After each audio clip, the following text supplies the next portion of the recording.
Well, we are at the cusp of a new revolution, not seen for a long time, and in many ways similar to advent of internet in the 1990s. Blockchain, metaverse, NFT, and Web 3.0 are the words which evoke great reaction, either for or against. Is it the biggest hype of our times, or will we miss the bus if we don't join the bandwagon? There is a great amount of confusion in terms of what it can do and what it cannot do. This is understandable too, considering that on one hand, there are very strong believers, and on the other, strong skeptics. This meetup with experts is our attempt to declutter Web 3.0 and simplify these concepts along the way. It is also our earnest attempt to present to you a neutral and unbiased view. To present this, we have some of our best-known experts and influencers in the blockchain space. Without any further ado, let me start with the agenda for today. We have planned an unconference with our expert speakers. Each speaker will talk about a specific topic and then take a few questions from the audience. We have identified the most contemporary topics like CBDC, digital identity, cybersecurity, enterprise adoption of blockchain, and talent nurturing, all in the context of blockchain and Web3. We'll keep the tone of today's event informal and light, so sit back, unwind yourself, and have the conversations easy flowing. Let me start by inviting Mr. Pankaj Devan, founder and CEO, Idea Labs Future Tech Ventures, and the Sutradhar of today's event.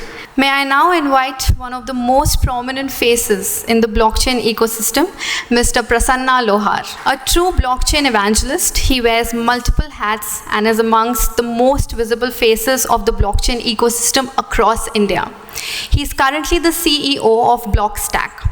In his formal role as the Chief Innovation Officer at DCB Bank, he has led several initiatives with consortium of banks and fintech startups on policy framework and blockchain adoption. His contribution to the blockchain ecosystem is immeasurable. He is also the co-founder and president of India Blockchain Forum.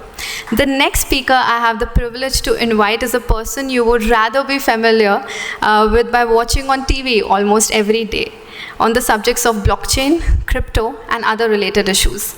Please join your hands together to welcome Mr. Sharat Chandra. Sharat leads IET India's blockchain working group and has contributed to the formulation of National Blockchain Strategy released by the Ministry of Electronics and IT, Government of India, and Tamil Nadu government's blockchain policy.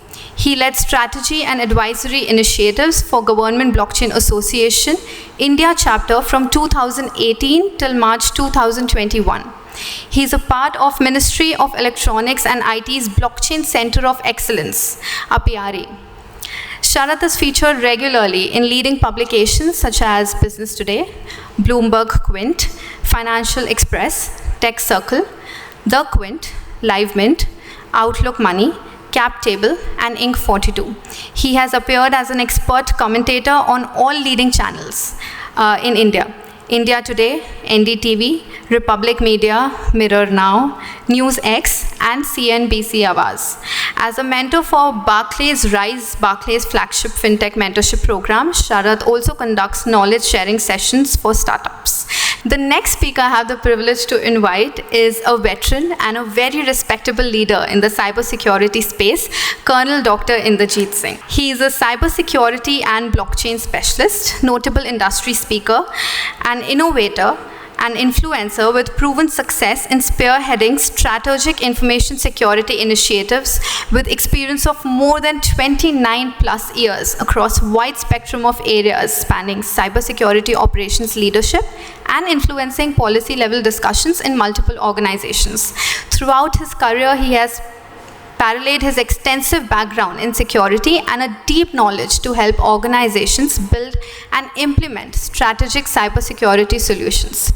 He is the go-to man by several governments and investigation agencies for critical advice and solutions to the ever-growing challenges in the world of cybersecurity, darknet, etc. Please welcome him with a huge round of applause. May I now invite Mr. Srinivas Mahakali, well-known blockchain author and Chief Business Officer Blockchain at Secure Cloud Technologies. Srinivas Mahakali leads the blockchain practice for Asia Pacific region for the native cloud specialist company, Secure Cloud Technologies Limited. He is an alumnus of India's premier educational institutions, IIT Madras and IIM Bangalore, with over 30 years industry experience. He's worked as a lead consultant for blockchain and emerging technologies at the Government of India and NASSCOM promoted company NISG, which is National Institute for Smart Government. He has authored several books on technology like Blockchain, The Untold Story, Blockchain for Non-IT Professionals. I'm going to read that, sir. Blockchain and Smart Cities.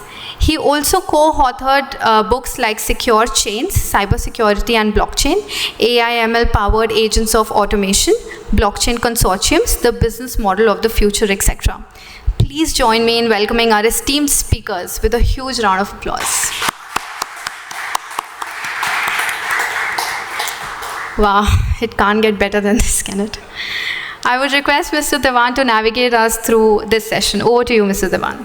Thanks, Manvi. So great. I think, like Manvi's concluded, yeah, it can't get better than this. Thank you so much, all of you, for flying down from various parts of India to be here in Hyderabad.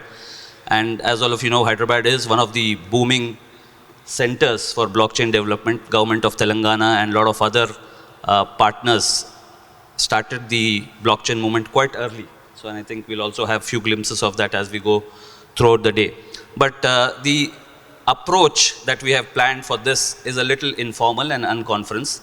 I'll start with one topic and request one of the speakers to talk a little about that. And I have a few questions which a lot of people have put in while filling the form. I'll try and ask those questions, and then if possible, we'll also take a couple of questions from the audience. So we all ready? Tough questions coming your way. Okay, so I'll start with Prasanna. Prasanna, one of the questions that keeps coming back and people ask is blockchain just a hype? Is it there? Has the blockchain moment arrived? Because we've been talking about blockchain forever, as it were, right? So can you dwell a little about where India stands today in terms of the blockchain progress? What are the real use cases that are being implemented? You also work very closely with policy making bodies. So what is the view that the policy making bodies have? So I want you to talk a little overarching about all the things that are happening currently in blockchain space. So we all know things started around 2016 kind of a period, 2016-17 probably. But where do we stand today? And because when we go through media, I mean, when you go through newspapers and online media, there's a lot of confusion. Some day it's a lot of hype. Some day it's like, things are crashing down. So can you, set the context in terms of where we are in India? And then I have a few more questions for you. Yeah, I think so. So thank you so much, Pankaj. So wonderful morning, everybody. And once again, thanks for being here on a Sunday morning. I think blockchain is life now. So that's how I look at it as far as my professional career is concerned. I think everybody has seen internet era way back in 1995, or some of you are part of those Yahoo Messengers, or some of those part of those Bazi.coms or Reddit.com. And that was the era which we followed as an internet. So 1995, since now you are able to do Google Pays, Phone Pays, or there are a lot of magical use cases around us, and we cannot live without that. And I think pandemic has given a lot of acceleration to utilize internet, virtual technology. But internet, what it has not offered is a kind of a trust, traceability, like from where that particular transaction is coming. So it has given a lot of things, but something called as a trust, deficit trust, which we want inherent in every system. While trust is lacking, we have come up with a lot of operational activities to support that trust. For example, any banking transaction happens every day. Say example, if you go and do the transaction on a Flipkart or on a POS or a ePOS or anywhere on toll tag, actual payout happens to that merchant where you are doing transaction on the next day. That is how the trust is built operationally, right? So that is the trust we have built on the internet. So now there is another technology called blockchain, right? We are here to discuss about blockchain. It is another foundational technology. It says that whatever you have done last 20-25 years is okay, but I am here to really create that trust automatically.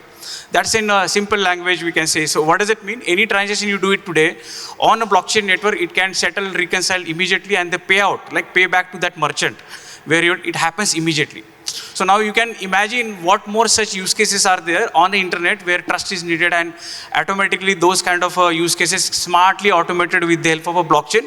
But not only in blockchain, but it has to work cohesively with on front side web application or internet or IoT, and in the back end blockchain or AI, and in between it will be an API or a smart contract. That's how we can depict every other use case we are talking all about. Now going forward, what is happening outside of India? I think India adoption could be 1 or 2% compared to what is happening outside of the world, considering some of those reports available, right? What does it mean? It means that blockchain is already adopted outside of India. Example, China's or Estonia's. Estonia is the country was about to get vanished from the map, and this is the biggest use case for any other country to follow how to really implement blockchain, right? So Dubai has started their smart Dubai vision. So I think blockchain is not now a technology so-called hype. It is a reality. Countries are embarking their journeys on this foundational technology.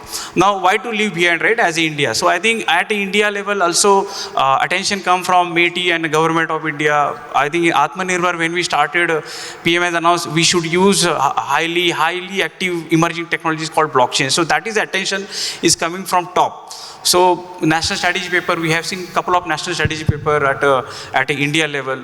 So I think in one of the biggest use case we have seen last couple of years, every SMS you receive today from banks or any of those regulated entities is all filtered at a blockchain network, typically implemented by Jios, Airtels, Vodafone. So I think that's a real use case which we have seen. Apart from that, many manufacturing companies, banks, insurance companies are coming with a lot of use cases. Now, what is happening furthermore, if you talk about various areas where the blockchain needs a lot of attention is typically around awareness, right? So I think now from blockchain is Bitcoin se leke, now we are here in this era of Web3 where we know what is meant by blockchain. So that's the traction India has seen. So Bitcoin is not a blockchain, is one of those smallest use case which has come up in 2008 with some attention that will bring very good financial ecosystem when there was a lot of losses and fallbacks on various banks in US, UK. But attention has gone to something else. But let's look at that foundational technology has bring lot of a larger use case for multiple countries, trade finance, cross-border payments. So I think another biggest use case we will see in the next couple of years is a CBDC, central bank digital currency, where more than 100 countries are already doing POC pilots, 10 of them already live, and India recently announced that we will go live at least in a wholesale or retail type in the next year or so. So I think that is going to be another path-breaking use case for this decade, the way we have seen UPI last decade, right? So just imagine cross-border payment is happening immediately without hassles of waiting of 3 days, 7 days, no more reconciliation settlement which typically happens in a cross-border payment. Now imagine what more use cases will come. You may imagine, you may not imagine, but there is a larger chunk everywhere. So every corporate are doing work around there. So I have seen journey of Oracle without blockchain and now on blockchain. I have seen journey of TCS without blockchain, but they have started a unit called as a blockchain. So Infosys, TCS, Accenture, now they have their own units around blockchain practices. That's a investment every corporate company is doing. Banks have started a bank chain journey 2017, and we had some lot of experiences during that. So EBIC is coming. EBIC is India infrastructure blockchain company for banks. Typically 15-16 banks come together, invested almost 90 CR, and they are looking at some of those large scale use cases like trade finance and so on, which is being supported now by RBI Innovation Hub. So RBI Innovation Hub is one of the subsidiary of Regulator, right? So likewise, Regulator is now looking at a blockchain as a use case, CBDC, trade finance, interoperability. So we'll come up with a large scale use case repository only for banks. And when you sit in the bank, like I was in the part of a bank, I can give 100+ use cases which are going to go live in the next 5 years, right? That's how your banking is going to change, because tomorrow's banking will be on wearables or IoT, so you need more deficient trust, so which can be bring on this kind of technologies. Healthcare or the insurance is also coming up with a consortium, like insurance company, they are also going to come up with this kind of use cases. Telangana has recently was announced a blockchain district. There are a lot of use cases are being done. Now people may say that people keep announcing POCs, pilots, and nothing was, right? Look at, we announced in 1995 we will order the food and we got it after 20 years. Right? So because it takes a lot of time to bring such kind of innovations on a foundational technology. But look at the pace of a blockchain happened last 4 to 5 years. Colleges are adopting blockchain as one of those subjects now. So apart from colleges, every guy who comes out from colleges want to learn AI or blockchain or these kind of emerging technologies. Corporates are adopting, they are creating in-house blockchain COEs, right? So I think there is a lot of attention to this technology, and let's see what more use cases coming in. I think there are NFTs, DeFis, cross-border payments, DAOs, metaverse. These are the prominent use cases where this foundation technology is going to really help. So I think there is a billions of business going to come in the next, unimaginable business will come, because it's like an internet. What we are today, we can't live without that, right? So I think in 2030, we may not talk about blockchain. What we'll talk about, all those use cases which are going to change our life that moment. And this journey starts, already started since last 4 or 5 years, but with India Blockchain Forum and with all your collaboration, we'll see unimaginable use cases. We never thought UPI will come, right? It was in paper in 2013, but just imagine NPCI said we will launch it by 16, and they have done it. So we are placed with such kind of a regulator, SEBI, IRDA, IDRBT. IDRBT is working on decentralized KYC along with the CDAC and IIT Bhilai with some 11 banks. You talk about NIBM, we started education on blockchain in 2017. 19, I done first class on a CBDC, and 2020, RBI has announced they are going to work with on a CBDC. So where in that class, all RBI members were there. So it starts with the awareness, education, and that's how it goes further. So now, apart from these 4 or 5 regulator, IFSCA, which is unilateral regulator, which has come up with an attention that how do we promote Web3 solutions? How do we promote innovative solution, emerging tech solutions with, and now they are sitting on a lot of investment in Gift City. They have done 4 or 5 cohorts around Web3 technology. So I think it's a foundational technology. Don't expect everything will happen tomorrow, but the way the pace is happening and the way ecosystem is engaged today, ecosystems are creating larger communities. You talk about Ethereums, or you talk about Hyperledger, you talk about R3, all those 20, 30 plus fabric platforms. They are investing heavily out here, and they are creating a lot of special interest groups within India also, and inviting all the Indian communities. Look at those hubs like Dubai or Singapore. Many companies are operating on a digital asset kind of things. But I think real use cases are into governments, banks, where ultimately consumer will be benefited. So we'll not be surprised that there will be some wheat coin backed by some CBDC, or sugarcane coin backed by CBDC, or a solar coin or a milk coin. This is what we will derive, right? So out of those. So blockchain will bring different set of use cases based upon the need. We have not thought of a use cases when first HTML or a first email created, but today it's all changed. The way, and I think blockchain will be very well supported by other peripheral emerging technology like AI, 5G, and it's a beautiful time now. So we will see lot many uses come. So Pankaj, in a nutshell, it's a reality. Today we are talking about reality. So I think that is how we should be in a hurry, so that we become a global hub. And the way India is a hub for software technology, we should become hub for blockchain and the relevant other technologies. Yeah. Thanks, Prasanna. Thanks for laying out so clearly. This tells you, right, that every word that you spoke was so simplistic for people to understand. And on a lighter note, probably we can have a blockchain 101 after this event. Prasanna is here till evening. So, and talking about some of the use cases you were saying, we have a few startups here who are doing fantastic work. One of them, I just got reminded about Very Once, who's putting the credentials and all that on the blockchain, platform, the verification credentials and all that. Great. So moving forward, I think Prasanna led us into metaverse in that sense, right? And he talked about trust. Now, trust is related to identity. And one of the biggest challenges of internet, as we know, is the anonymity of internet and the challenge of identity management. And Sharath, you've been working on identity management for a long time. You also wear the hat of Vice President of Earth ID, which is a company which provides solutions in identity management.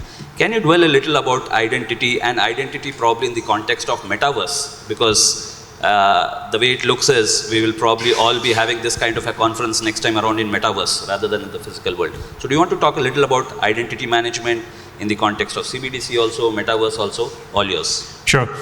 Thanks, Pankaj, and good morning, everyone, for joining us today. So if you look at metaverse being a $1 trillion opportunity, and that's where the immersive world also brings a lot of challenges with respect to authentication, impersonation, identity thefts.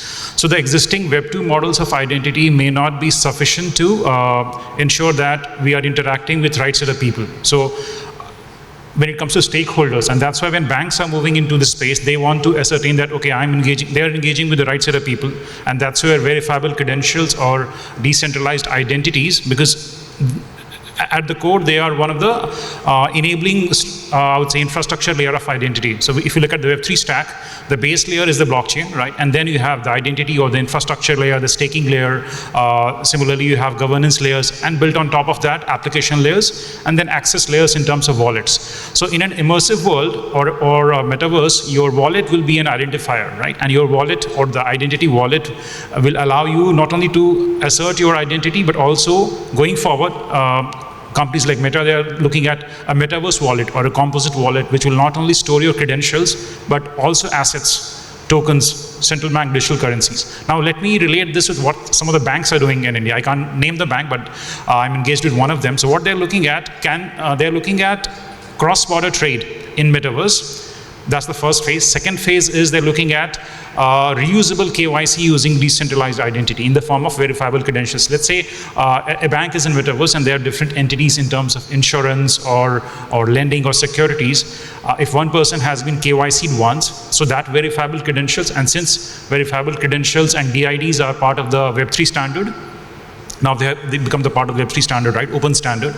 So that allows entities to reuse the same information in the form of tokens. It can be any token. It can be a ERC20 or ERC721 or even composable NFTs. Depends upon the use case at hand. That can be repurposed as KYC information between different entities of the same bank. So that is being already explored by one of the leading banks in India. Just a matter of time, as Prasanna said, right? In a couple of months, you'll see more announcements coming up.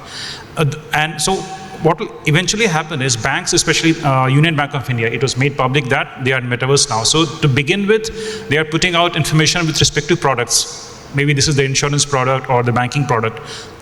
There are no clear guidelines from the regulator. I mean, can you do banking transactions in the metaverse? But what will eventually happen is, since a new set of people or Gen Zs and millennials or digital native audiences are already there, they're not on Facebook and Insta, they are moving on Discord channels or metaverse. So that's where banks are coming into it. Banks are also, they want to look at metaverse as another, I would say, greenfield in terms of opportunities of enabling cross-border trade. And that's where the role of CBDC comes into play. Because CBDC is nothing but a central bank digital currency or a sovereign money which doesn't require any counterparty guarantee. It's backed by the sovereign nation, right? It's central bank money or the M0 money, right? So there's no counterparty involved, so settlement can really happen in real time, right? T+0. But if you look at the current cross-border context, it takes days, right? If you look at SWIFT, so all the banking networks, they use SWIFT, inter-messaging system for banks. So SWIFT has a published error rate of 3%. So that, yeah, I may be understating that number, right? So out of 100 transactions, so 3 will go missing, and again, you have to go dig deep and do reconciliation. So that's where CBDCs can allow cross-border payments very seamlessly, and that's why we are seeing multiple CBDC bridges in terms of Hong Kong Monetary Authority and then Bank of Thailand, MAS, right? So they're again looking at CBDC bridges. So these, and since banks are moving to the space, and if CBDCs were to happen in CBDC related payments also were to happen in metaverse, that in that particular context, identities will act as a enabling layer for making those transactions. Identity for even corporates or B2B companies, not only individuals, right? So that they don't have to necessarily depend on SWIFT, because SWIFT is now being, I would say, weaponized, I would say. I mean, given the current context, if you look at the way the world is moving, right, we already have one crisis going on, another one is looming in Taiwan, right? So that's where the governments, the future-looking governments, and I would kind of commend our regulators, RBI for that matter, where they are looking at doing international trade settlements in Indian rupees. because they want to kind of de-risk themselves from the US dollar reserves. It's not going to happen soon because US dollar will remain the global reserve currency. But imagine a case where if we were to import more oil from Russia, we can engage in a CBDC bridge arrangement because Russia is already having a CBDC project. So we can delink ourselves from the SWIFT network and also counter the dollar hegemony to begin with, right? So banking activities will eventually move into metaverse, and that will be in fact trigger or driver for more decentralized identities. And most of the banks, I would say maybe 2 or 3 banks are already in India looking at adopting SSI or decentralized identities for commerce, meta-commerce, and other aspects. Thank you. One question which a lot of people wrote in the request form was also about in the context of the social media, in the context of fake news, in the context of how identity is a huge challenge in terms of how we talk to each other, how we network with each other. So how will decentralized identity play an important role? And people also talk about how monetization can be done with your identity if the identity is in your control. Do you want to just quickly touch upon that also? Sure. So in fact, I will touch briefly upon what happened with the Twitter Musk deal, because if you look at Twitter or Jack Dorsey, he's no longer with Twitter, but he has proposed a Web 5, right, where he's looking at creating identity on the Bitcoin network. And he wants to plug in that with Twitter as a platform. Because on Twitter, bots are there. There are different bots, many bots, and there's no way you can ascertain which account is a bot or not. And that was one of the reasons which Musk used as an example to move away from the deal. So social media platforms, decentralized identity is I would say, a very prominent use case. It will not only empower users to get access to their own data, but also monetize the data, right? Because as of now, the big tech platforms are using our data and we are not compensated in the right way. So data ownership and data monetization will also be enabled by decentralized identities for even big tech as in social media platforms. Sure. Thanks. Any specific question anyone in the audience has? We can probably take one quick question. Hi Prasanna and Sharath. My question is with respect to CBDT. When we talk about CBDTs, will there be a limited supply of CBDT or unlimited supply of CBDT? So I'll just take this question, right? CBDC is a big game, right? It's not something which will happen overnight. So whenever we design CBDC, there are 4 steps to really look at design of the every CBDC. First of very important step is the monetary policies. Which all those instruments will go on a CBDC, on a digital currency? How much supply will have to allocate there, right? Which is a pie of overall supply. Some of the countries, what they have done everything around CBDC, and they have rolled back their CBDC implementation. That is the learning from some of the other countries. For example, Bahamas has started and they are not allowed to have interest on those CBDCs, right? Because earlier they allowed, then they have restricted the amount of fixed deposits to lower. So I think there are a lot of learnings from other countries to really look at how much to really have, right? Say example, China has its own pie of their for retail CBDC as well as for wholesale. It will not be all together. It will be a step-by-step implementation for every other country. Then there are other steps, right? Which architecture to go, centralized or decentralized. So most of the countries are going with a decentralized architecture. Then which one, to wholesale or retail, right? Based upon that, we have to see how much allocation we'll have to do for these types of CBDC, and then access or token based CBDCs. So I think this all will drive how to really move ahead, how much pie of your country's currency should be allocated. Now, when our CBDC will come or digital rupee will come, so that is why RBI is asking other banks also to participate, because central bank digital currency is RBI's currency. What does it mean? There is no role for other banks. But eventually, the way we are crafting, it will be allocation of other banks also, so that the business remains with the banks. So it's not a straightforward answer for this. It will take some time to really come up with the right study and the right paper, and then execution will happen. Now, one of those best examples of a CBDC is Jura and Helvetica from Switzerland. The way we have interacted, they have started their interactions only on wholesale CBDC, where they have not put direct their currency, but they have put pseudo currency to start or begin with how it really reflects, and at the end of it, they are doing that reconciliation with their actual currency. currency. That's the way to look at it, so that there should not be any rollback. If a rollback is there, then it's a failure of that country's CBDC. Yeah. So it's a very cautious game, and India is sitting on various railroads. So this cautious game will be a very beautiful game, because we are already on UIDI or Aadhaar, or there are many more other platforms are coming in, and we are sitting on a very good economics. So I think we'll have a better implementation. Issued way more than amount of loans that we have the currency in circulation. In this event, how do we create CBDC? Will that be a limited supply, or will the banks have the ability to create the CBDC of their own and integrate with the RBI, or how it is going to happen is the question. Thank you. I will briefly answer this question. So the Reserve Bank of India has the mandate to do the monetary policy changes, right? So it will be part of the central bank money. So you have central bank money, commercial deposits, and the lending is done to increase the money supply. So commercial banks like State Bank of India, public and other public sector banks increase the money supply by giving loans to people like you and me, right? But CBDC will be part of the central bank money, the M0 money supply, right? M0, M1, M2, these are the money supply elements, right? So the core element will still, and again, this is the purview of RBI, how they want to keep the monetary policy in check, and they are well equipped or well versed how to do it, right? Thanks, Sharath.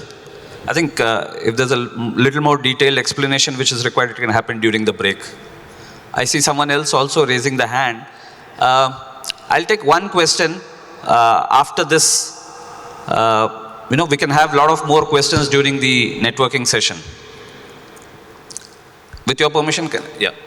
Hey, hi, thanks. My question is again around identity, because that's what we were talking about just before this, right? So I see Web3 has almost two sides of identity. There's the whole trustless side and there's the whole trusted, right? Because as you say about banks, they need a trusted identity, or like there's KYC, because you can't really function without that.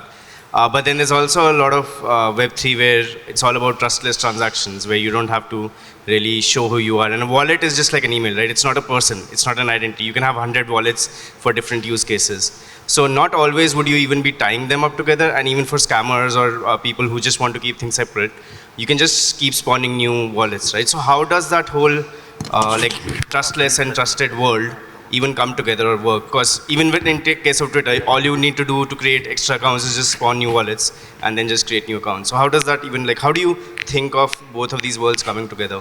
So Colonel Inderjit Singh is saying that he'll cover it in his talk, which is good.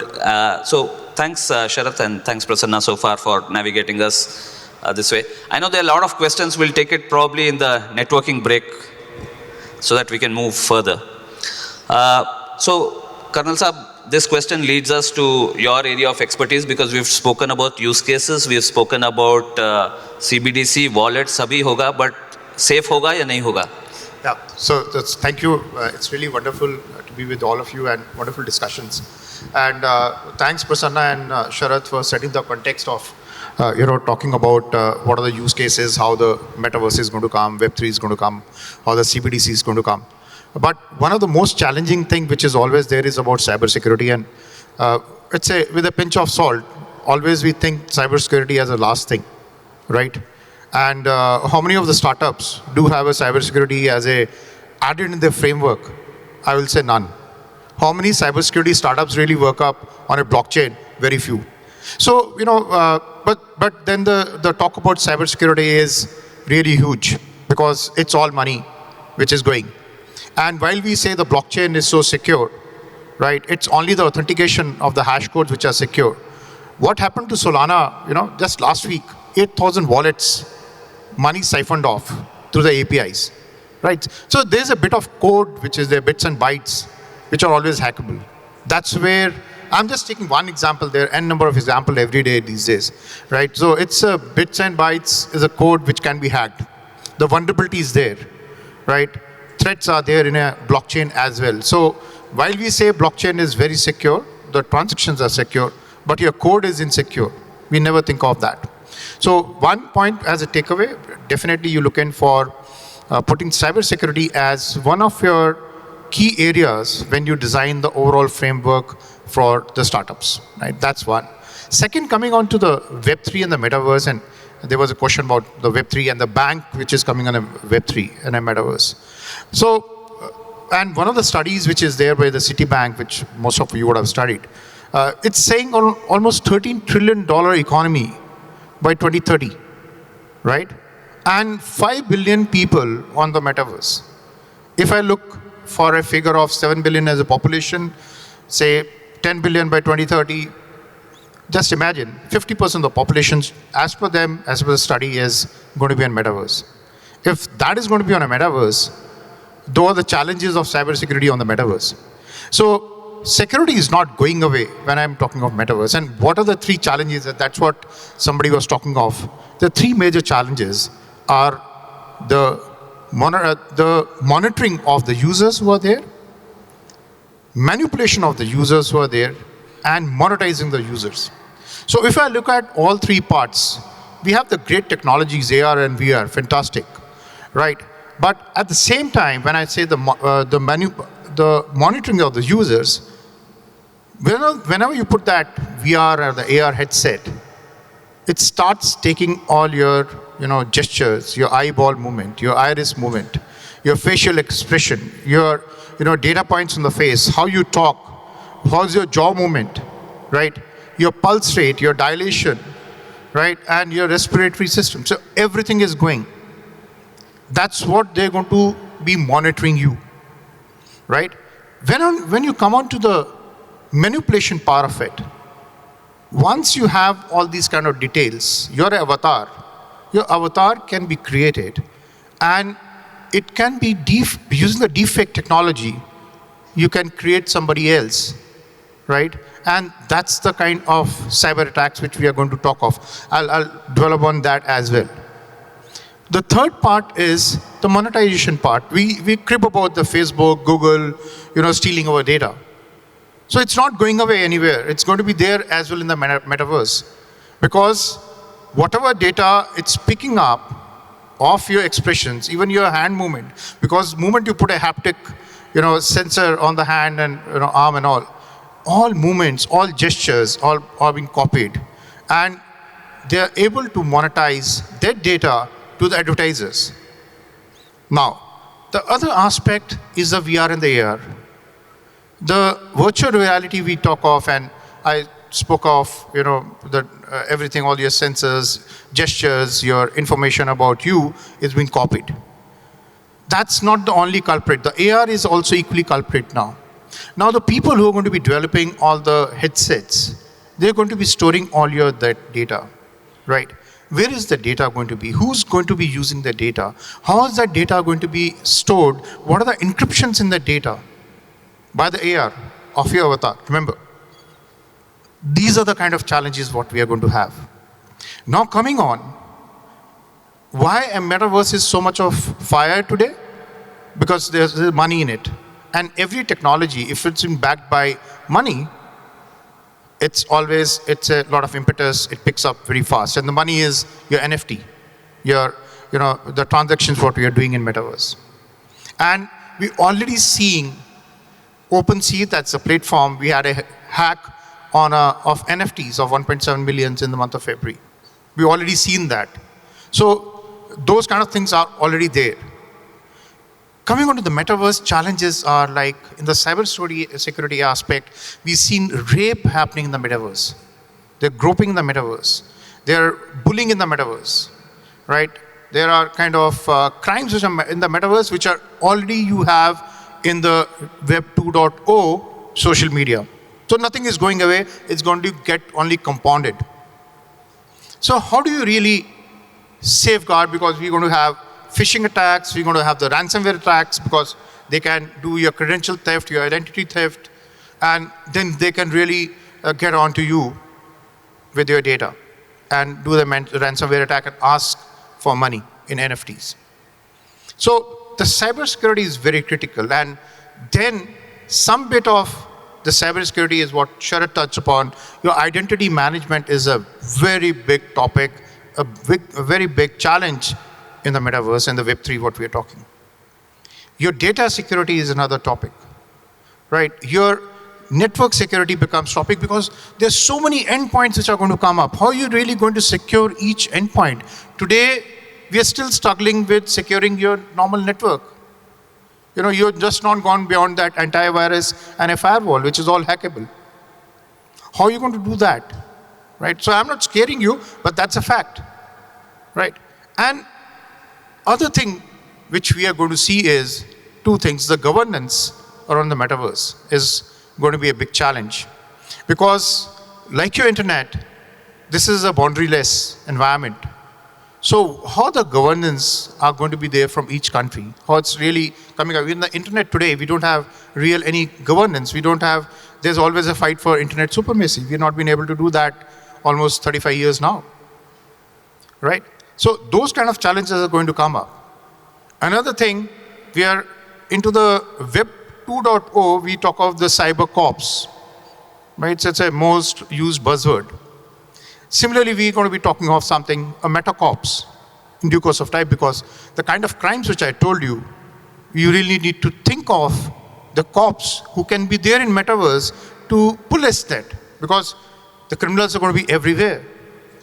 That's another problem which we're going to be looking at. How are we going to be gearing up our government machinery for being a meta cops? And also the meta laws, right? Because we have the IT Act, which governs the crime on your normal, today's social media or the internet or any platform what you have. What are the laws which are going to govern in the metaverse? There's something which will have to be thought of, meta laws. So it's going to be a very complex situation. It's a foundational technology. Journey is very interesting. And we are actually building up the block by block, right? And a huge amount of startups, a lot of governments, a lot of industry impetus which is happening. So very interesting way what we are doing. Another 8-10 years where we actually going to see distributed internet system based on the IPFS platform, right? The protocols which are there. So that's how the next 10 years are going to be. But cybersecurity is going to be at the forefront, and compounded is, I didn't touch upon the AI, right? AI is really going to create havoc, because in cybersecurity today is a man versus man or a code versus man. In future, it's going to be AI versus AI, right? So that's the future what we are in. So I'll stop here. Thank you very much. Thank you. I'm sure there are two kinds of audience. One who must have got scared with everything that you said, and the other who looked at this as music to their ears. So many opportunities for the startups, so many opportunities for the young people here who will have a new wave of job opportunities in all these areas. So can I have a quick raise of hand? How many of you look at it as an opportunity? And can I also have a raise of hands? How many of you look at it as a challenge? Great. So I think we have 96% people who look at it as opportunity, which augurs well for India, which augurs well for all of us here. Can we have a round of applause for all the 100% people here? And I'm sure these 96% people are going to provide solutions to not only the 4% who are in this hall, but also to the 100% rest of the people outside, out in the world, right? So I think it's a great feedback to get. So I'm happy that it has gone in the right direction. People look at it as an opportunity, not as a threat. Thank you. But so wonderfully expressed. I now move on quickly to Srinivas. Srinivas, as all of you know, has been an author, written so many books on blockchain, very early adopter. But in his current avatar, he is also the Chief Business Officer for Cloud Secure. And on a day-to-day basis, he's talking to a lot of enterprises across the APAC region in terms of the adoption of blockchain in enterprise. And I see a lot of enterprise leaders here, Ramesh from Informatica, Mukesh from Google, Dinesh Chandrasekhar from Pacter IH, and so many other friends who have joined us today. I'm sure they would be keen to look at it as what is it in for enterprises, right? Is it just the hype of metaverse and avatars, which probably, kids would exchange, or is it also something for enterprise? So Srini, I want you to touch a little more on what is the current state of affairs in terms of enterprise adoption. And we have a lot of startups here.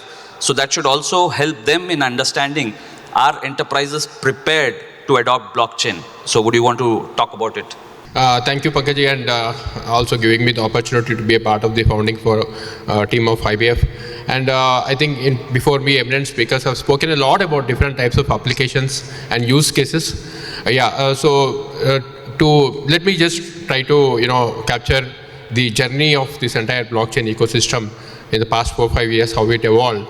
Okay, started with Bitcoin, and Bitcoin in 2018, early when it touched $20,000, there was so much of hype and people started noticing more and more about this blockchain technology, but it was overshadowing this entire blockchain technology. But before that itself, organizations like PwC, Deloitte, so all the leading consultancy companies, and IBM, and India's leading companies like Infosys, Tech Mahindra, Wipro, NIIT, Persistent Systems, Mindtree, they have been doing a lot of very, very good work in terms of educating the entire ecosystem about this power of this technology.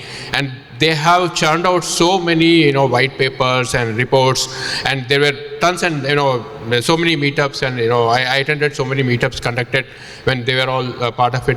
And then a lot of education has taken place, but a lot of excitement was actually confined more towards the tech team who are able to grasp this capabilities of this technology and the impact that it could bring about. But in terms of users, the CIOs, or the people who would rather invest in this technology and adopt it, there was not much of excitement. They were always and they were always thinking more about cryptocurrency and other things. And it was going on for a long time before some of the governments, global governments, of course, Dubai government, Estonia, so many other governments all over the world have demonstrated how blockchain can be used for enterprise use cases and for e-governance. And in India, I think one of the first use cases was by Rajasthan government under Vasundhara Raje, when they automated the entire scholarship distribution over a blockchain. That was way back in 2017. Then Andhra Pradesh, Chandrababu Naidu automated land pooling system on blockchain. Then in Kerala, we did in 2018 the police verification on the blockchain, like that. So, and Maharashtra has done warehouse received refinancing. So like that, so many use cases started coming up, and now Telangana government has demonstrated a number of use cases like chit funds and seed traceability, and the latest is Andhra Pradesh government going to put all its land records on the blockchain. So that is the latest DPR which they have awarded to NISG just about 2 days back.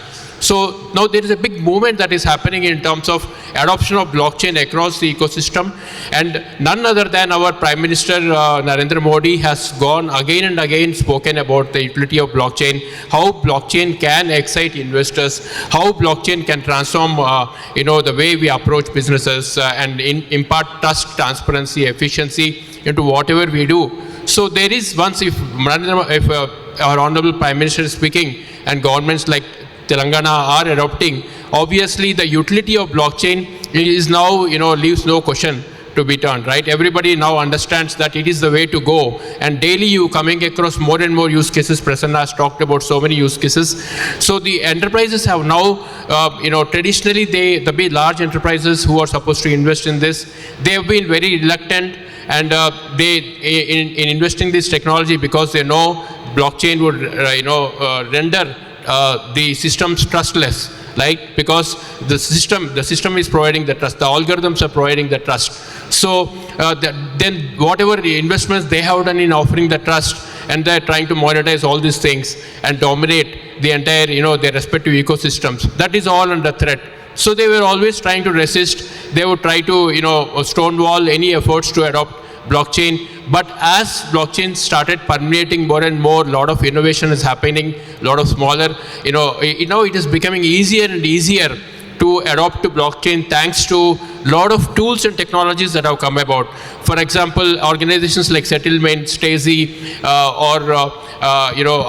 Amazon, Azure, so many, and Oracle, all of them have come out with blockchain as a service platforms. Now even our company is also offering blockchain as a service platforms. It becomes very easy for any organization today to set up a blockchain consortium or add partners into the consortium. But still the problem that is still not cracked fully is how do you calculate the return on investment on your, whatever you're investing in blockchain applications. So because there are not so many live use cases that have spent, lots of time and which are able to return, money to the investors, right? So that's why you will find very limited use cases or consortiums that have come about in India. We are all very good in, working in silos. We are excellent because we can take our own decisions. We can take, calculate our return on investments. We can create our business plans. We can show the investors, or our organization how much money we could return over a period of time, how it makes sense to invest. But when it comes to blockchain, there are so many moving parts, so many organizations, they have to invest. So it becomes very difficult to, gauge who is going to benefit, how much you're going to benefit, and how you're going to split these things. So there's a lot of ecosystem movement that has to take place, a lot of collaboration has to take place, a lot of visionary people have to come together, and they have to start experimenting with a lot of things. A lot of POCs are required, pilots are required before we go to production scale applications. Of course, government has been doing its bit, and wherever government is mandating, saying that industry has to adopt blockchain or some blockchain type of technology, whether it is distributed ledger technology, then things start moving very fast. For example, in telecom, you have UCC tracking on telecom. All telecom companies are part of the largest blockchain application in the world, right? So, thankfully that is in India. So that is done by Tech Mahindra and IBM and Microsoft, all these people together, right? So like that, wherever government is mandating, then the adoption happens very fast. But over a period of time, then when more and more use cases are there, people start seeing in front of them the utility of the blockchain, how it is dramatically, improving the efficiencies and processes are being impacted in. And if organizations who are not part of this blockchain ecosystem not able to implement, those people could be outpriced. Their products would not be trusted because people would think, there could be fakes, which could not be traced, which they would be buying, right? If they're not on the blockchain, if they cannot scan a QR code and find the entire journey of the product, right? And such things start happening. Already things have started happening. And over a period of time, when it causes the critical mass, you will find the adoption suddenly jumping. Okay, so I feel it's just a matter of time, and critical mass is going to be crossed soon. I think maybe 2-3 years down the line. But another important trend that is happening, I think the very good question is asked about Web 2 and Web 3 technologies, because this involves a lot of migration. A lot of people are invested heavily on the centralized technologies and the Web 2 technologies. Web 3 is all about decentralization, is all about distribution, is all about moving the value in terms of exchanging the value, monetizing all this various information or self-sovereign identity, or valuing the data and exchanging the value of the data, all this data aggregation, all these things. So the movement towards this is going to be that's what is happening right now. Everybody is wondering how we transition to this sort of a system.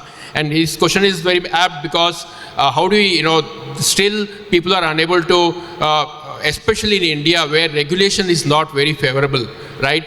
Because how do you tokenize? How do you exchange those tokens and then monetize those tokens? Because you cannot trade in cryptocurrency exchanges. You cannot issue tokens. So everybody is moving to Dubai, and more organizations, what I have encountered, are asking for an integration of tokenomics with their enterprise use cases. The last 3 large inquiries have come. They are all, we want to launch a cargo coin, we want to launch a drone coin, we want to launch this coin. But in India, how do you do that? Of course, Matic sort of platforms offer this facility to do all these things. But then you need to integrate with large-scale enterprise use cases which involve a lot of privacy and confidentiality and a lot of IPs, etc. A lot of work being done, whether it is health records or whether it is a lot of information that is private to an organization that needs to be converted into metadata, tokenized, and then exchanged in a secure manner. But we don't have that right now facility in India unless regulation moves fast. maybe CBDC could be one enabler for this. And once it happens, CBDC or blockchain, perhaps with a national blockchain platform, could then provide the ability for us to combine both this system and offer the full power of Web3 technologies, that is decentralization, distribution, as well as tokenization, right? Otherwise, so for that is the reason why we require organizations like India, IVF, wherein all of us can join hands together. Somewhere it has to start, and we can impress upon the government, the regulators, to move fast. Otherwise, India is going to lose heavily. We are not able to feel the full power of Web3 technologies. All the organizations want to engage in all this entire ecosystem, because tomorrow NFT, metaverse, all these are all involving tokenomics. Currently, all these things, they're happening in India in a small way, but everything is happening through organizations which are not based in India. They may be Indians but not based in India. So if you want to feel the full power, and if your enterprises want to experience the full power of all the Web 3.0 technologies, we need regulation to move, and we need organizations like IBF and everybody to collectively work together, collaborate, and then facilitate this transition. That's what. Sure. Thank you. Thanks, Srini. We promised you an unbiased and unfiltered view, and I don't think you could get a more unfiltered view than this. Thank you. Lot of questions are also coming online, so we picked up a few questions. But just before I request Sharath to answer one of the questions for him, there's also a question, Colonel Saab, for you, in terms of, you touched upon the kind of security concerns now in metaverse for women, right? So is there some policy which is already happening or in the making? Can you throw some light quickly on this briefly, sir? Metaverse is still in a very metamorphic form, so lots of policies are going to evolve. Nothing is on the anvil right now. Things are still evolving because technology framework itself has to formalize first, and along with that, the governance model and the security of women, very important. So it's only a matter of time. We are going to see how the security of women is going to take place in metaverse. Thank you. Sharath, there's a real metaverse use cases are yet to come. So what is happening is primarily around a lot of experimentation and very specific industries today on the metaverse, gaming and sports and entertainment industry.